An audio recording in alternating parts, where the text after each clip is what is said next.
All right, welcome back, Pondo, to the Pondo cast. This is episode 8. I'm Dean Barber.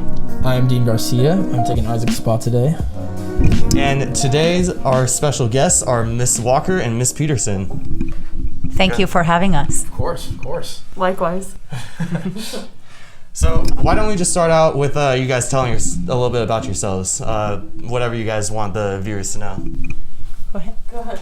Hi, I'm Mrs. Peterson. I'm an assistant principal this year, but before this year, I was a Spanish teacher with my lovely colleague here, Mrs. Walker, and I was also the activities director. And I am Mrs. Walker, and I've been the Spanish teacher here for 5 years, but this year I'm also the activities director as Mrs. Peterson moved into her administrative role. And I teach AP Spanish and the Spanish 2 class as well. So thank you.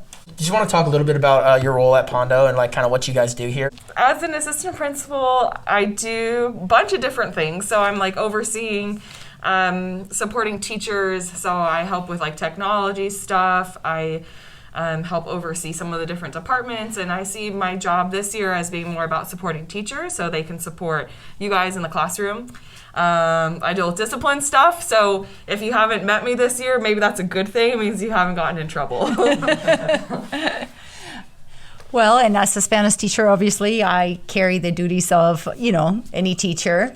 And then as the activities director, I wear many hats, although a very different hat than probably the norm if the school year was not a COVID year, obviously. But I'm involved into, with you guys creating Pondo casts and coming up with new ideas on how to integrate and welcome our student population and be involved into the school.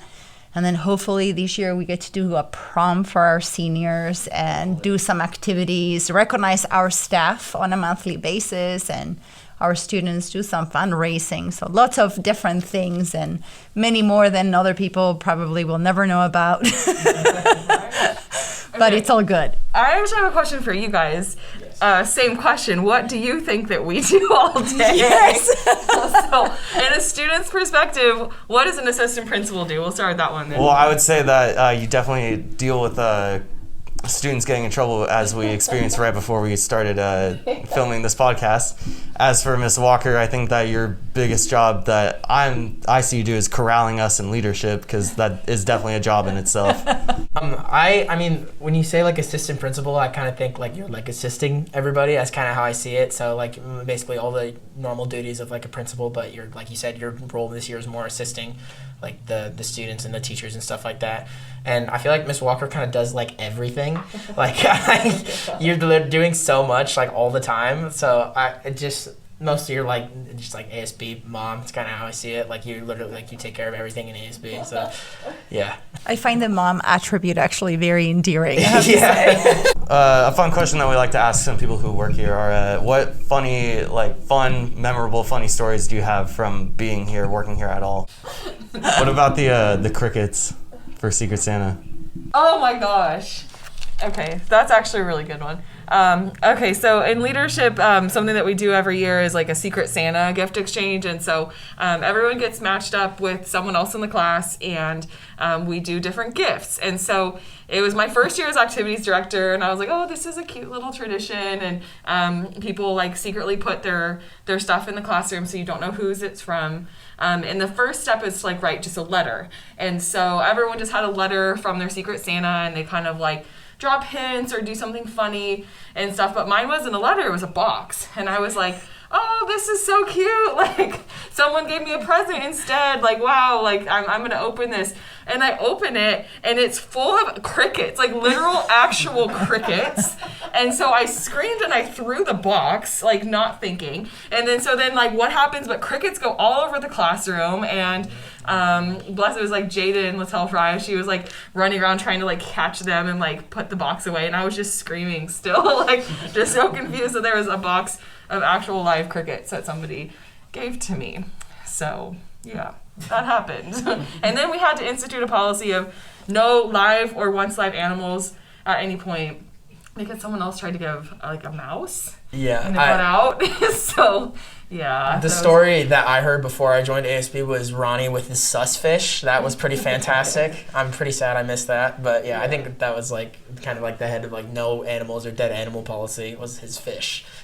Yeah, we had to learn some hard lessons with the Secret Santa about animals. Gotta love the creativity that the students bring in, though. It's fun. Ms. Walker, do you have any stories to add?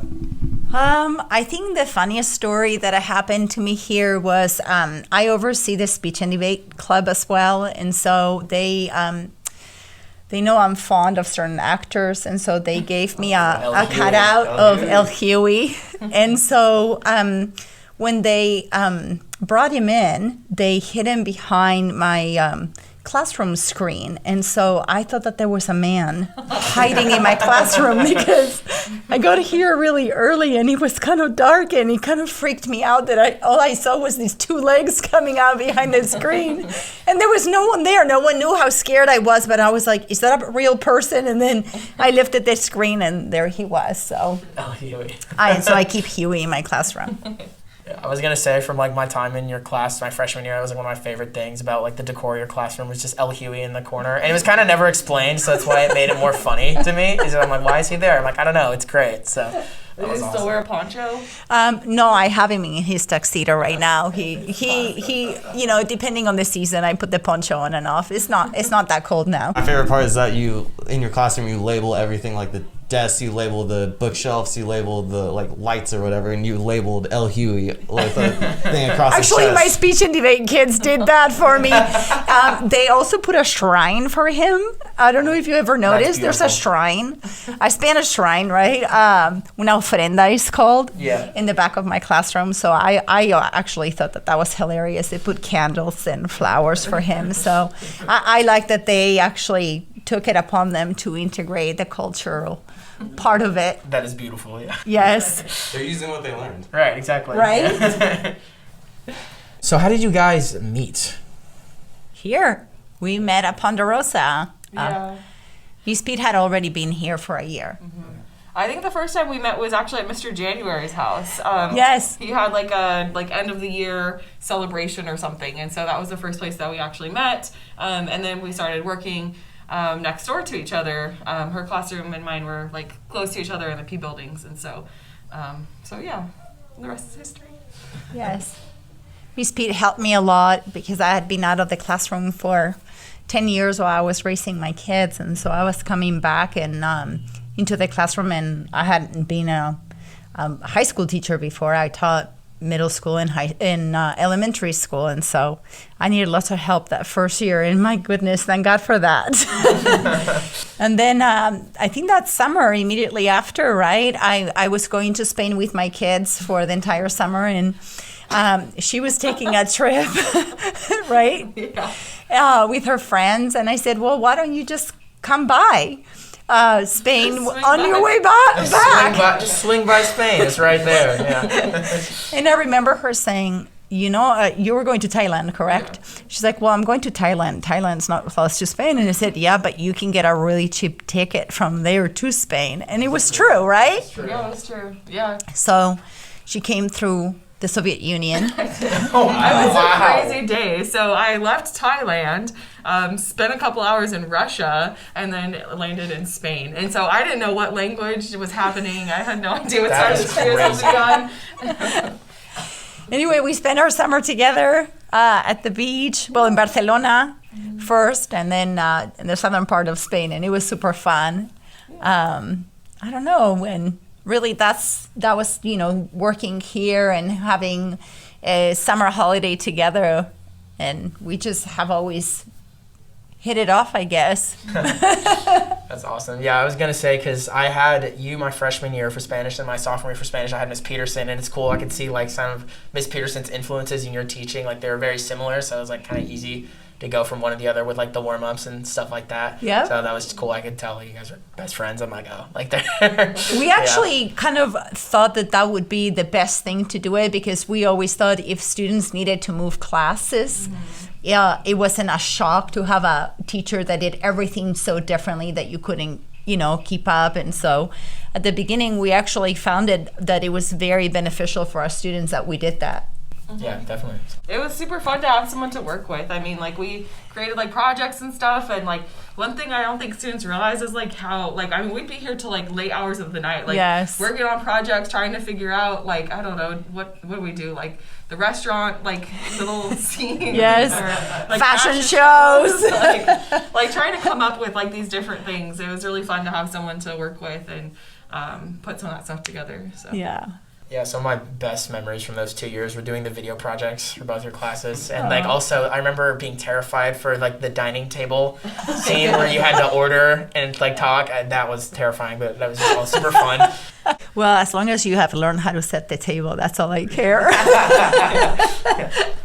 Yeah, I think it's pretty clear, I think, to anybody who like even walks by you guys that you guys are friends. I mean, I remember being in your class, Miss Walker, sophomore year, and Miss Pearson would come in and you guys would just have full-on conversations and like start laughing in Spanish. Yeah. So I assume so that none of the students could hear what you're saying, because you know that none of us knew what you're Okay, saying. that's the thing though, just to clarify, when we talk in Spanish, we're not like trying to hide from people. Like, Right. I think people always think we're talking bad, but it's just like, I feel like I'm gonna lose my Spanish if I don't practice it more, since I'm not teaching Spanish anymore. And it is my first language, so I don't get many people that I can understand me when I speak, normally. So it's to me like normal for me to talk to her because I know she can understand me. So yeah, it's fun. We're not talking bad about you. Yeah. And I also kind of with Miss Walker, I had Mr. January last year when she'd come in to like talk to him in the morning. I always figured it was because you needed to get your point across kind of fast, and it was always so funny to me. You'd say like all these words to him super fast, and I'm like try and kind of pick it up, and he'd be like, "Yep, okay, sweet." Like it just like, and he never really used Spanish back, like, but he always understood everything. It's great. He does. He's actually very knowledgeable. Yes, So. yeah. I'm happy. El jefe, yes. All right, well, I think that can bring us into our last question, which will be, what piece of advice do you have for the viewers watching right now? We ask this question to all of our guests. We think it's a super interesting topic because everybody has something different to say, and it's always very insightful. So what do you guys got for the viewers? Hang in there. That's my advice this year because we are due maybe for more changes soon. And I think that lots of you have been extremely graceful about everything that's been put on your plates. Teachers have been extremely grateful about everything that's been put on their plate. And so I just say, one step at a time, keep your chin up and high and try to, conquer every day with a smile. Awesome. Yeah, Ms. Pearson. I was gonna say something kind of similar. It's been a really rough year, and so I feel personally like there's some light at the end of the tunnel, and so just don't give up hope. I know that working here, I've gotten to meet a lot of really great staff members, and I don't think always that it maybe comes through, but we have a lot of teachers here who really do care and stuff and are really ready to get back to normal, and we miss seeing you guys every day. We miss being able to do like all the fun things that we used to do, and so just know that we're fighting to get that back hopefully very soon, and to do it safely so that we can move forward. This is a wonderful place to be, and I'm really happy that each of you guys are here, and I hope you feel that way. I don't know. And just one last word. I'm super proud of you guys. I know that this year was difficult, and being able to be here with you and do this means the world to me. Yeah. My other advice as an assistant principal would be don't get in trouble. Make good choices. Yeah. No, I mean really though, like the last thing I think people think like we're out to get or something. The last thing I want to do is have students like in trouble. It's Right. like I'm not trying to like catch you or whatever. It's just we want our school to be safe, so we will enforce things, but we're not trying to look for things. We want you to make good choices. Yes. It's part of your learning curve. But I'll miss everybody. This is actually my last week for a while. I am super pregnant, and so I'll be going out on maternity leave. Thank you. So I'll be gone for the rest of this year, and I'll be back next year. All right. You'll be missed. You will be missed. You will. I will miss you all. Thank you for having us. Yeah. Of course. Pondo Cast, that was our episode 8 with Miss Peterson and Miss Walker. With that being said, we're signing off. Peace out, Pondo. Bye, guys.